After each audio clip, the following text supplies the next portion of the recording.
जी। राधे राधे।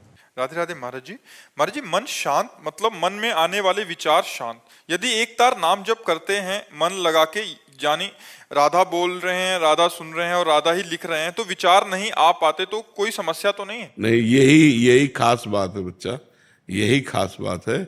हमको ऐसा ही भजन करना चाहिए जिससे विचारों का क्रम टूट जाए और केवल मंत्र दिखाई दे या नाम दिखाई दे, नाम सुनाई दे, नाम ही जप हो रहा हो। ये बहुत उत्तम बात है, बहुत अच्छी बात है। बहुत कृपा है ठाकुर जी की जिसका ऐसा भजन होता हो कि विचारों का क्रम टूट जाए और मन तल्लीन हो जाए। वही नाम दिखाई दे रहा है, वही नाम सुनाई दे रहा है, वही नाम चल रहा है, तो बहुत कृपा की बात है, बहुत कृपा की बात है। मतलब एक भैया बता रहे थे ना कि एक दिन में 60,000 विचार आते हैं। तो हम बोले कि मतलब नाम जब कर रहे हैं तो कहाँ ले आएंगे, नहीं ना आएंगे। हाँ बिल्कुल बिल्कुल यार, बहुत। विचारों को रोक के लगता है ये नाम। तुमने सुन के बात कही, अपने अनुभव से कही है। आप बोलते हैं कि राधा जपो उसे देखो लिख, तो उस समय विचार नहीं आ पाते। तो हम बोल रहे थे कि मतलब वैसे करेंगे तो विचार कहाँ आएंगे। तो वो बोल रहे नहीं आते हैं 60,000।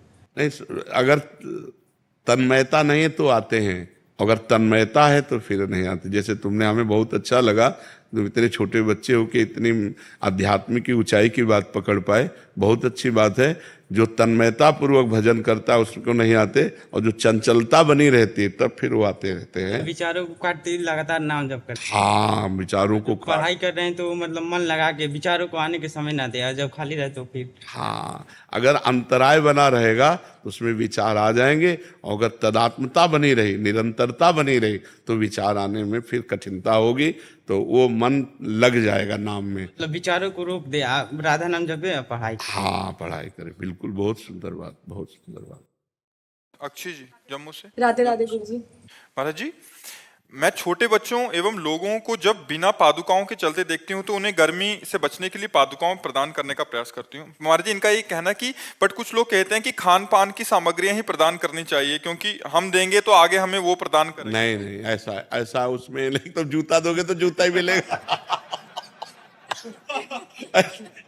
देखो, उसमें उसमें आपका मुख्य प्रधान भाव हुआ कि उसको ताप न लग जाए, उसको कंकड़ न लग जाए, उसको कांटा न चुभ जाए। तो ये जो आपको सुख देने की भावना है वो पलट कर आपके हृदय में आएगी। आपके हृदय में ताप न लग जाए, किसी कोई ऐसी बात आपको न कहे जिससे आपका हृदय दुखित हो जाए, वो भगवान आपको इतना सुख देगा, इतनी सामर्थ्य देगा। अगर ऐसा केवल हो कि जिसने जूता दिया उसे जूते मिलेगा, तो जिसने छाता दिया उसे छाता ही मिलेगा, ऐसा नहीं है। उसका भाव है, उसका भाव है, भाव का फल होता है, जूता का फल नहीं हुआ, उसमें भाव हुआ कि छोटे छोटे बच्चे हैं, ये गरीब लोग हैं, इनके पैरों में ताप लगेगा, कंकड़ चुभेगा, पादुका होगी तो इनको सुख मिलेगा। तो उनके सुख के लिए जो आपने भावना की वही पलट कर आपको सुख प्रदान करेगा। हम जो दूसरे को दुख देना चाहते हैं उसे दुख मिले ना मिले, हमारा हृदय पहले ही जलने लगता है, और जब हम किसी को सुख देना चाहते हैं तो हमारा हृदय पहले सुखी होने लगता है। देखो, एक शीतलता आएगी,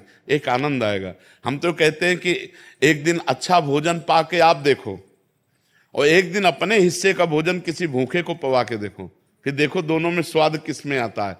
तो जब कोई भूखा भरपेट भोजन पाएगा ना, तो आपका हृदय शीतल हो जाएगा। कभी भोजन पाने से आपका हृदय वैसा नहीं होगा जैसा किसी भूखे को भोजन पवा देने से होगा। सर्दी में कोई कांप रहा है, अपनी शाल उतार करके उसको उड़ा के देखो, तो आपका हृदय एक महान हो जाएगा, एक शीतलता आएगी, आपके हृदय में एक आनंद आएगा। तो ये परोपकार की भावना, परहित सरिस धर्म नहीं भाई, पर पीड़ासम नहीं अधमाई। तो ये सिद्धांत गलत है कि जो देंगे वही मिलेगा, ऐसा भाव नहीं है। आप जो दे रहे हैं उसमें जो भाव है, नहीं, बीमार को सुख देने की भावना है कि उसका रोग निवृत्त हो जाए और वो सुखी हो जाए, तो वो भावना लौट कर आपके अंदर आएगी और आपको सुखी कर देगी। बात ऐसा है। नहीं तो मान लो हम किसी को रुपया दे रहे हैं तो रुपया थोड़ी केवल मिलेगा, उसका परिणाम मिलेगा। रुपये का परिणाम, हमने रुपया दिया कि यज्ञ हो जाए, भगवान का यश हो जाए, या गौ सेवा हो जाए, या संत सेवा हो जाए, तो उसका परिणाम मिलेगा। वो आंतरिक भाव देखा जाता है, बाह्य वस्तुओं को नहीं देखा जाता। संसारिक आदमी बाह्य वस्तुओं को देखता है और भगवान आंतरिक भाव को देखते हैं, उसी भाव की पूर्ति भगवान करते हैं। तो सबसे उत्तम भाव ही है। हाँ, भाव, कोई वस्तु नहीं है। हाँ, वस्तु नहीं।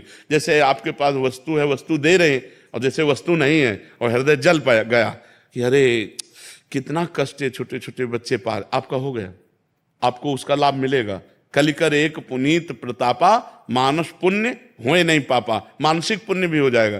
काश हमारे पास पैसा होता, मैं सबको जूते खरीद के देती। काश मेरे पास पैसा होता तो मैं सबको स्वस्थ देखती, सबको कपड़ा पहनाती, सब। ये पुण्य मिलेगा, इससे आपका लाभ बनेगा, आपकी भावना महान बनेगी और आपको इसका परिणाम आगे मिलेगा। देने पर जो लाभ मिलता है वही ना देने पर भी लाभ मिलेगा, केवल भावना करने मात्र से।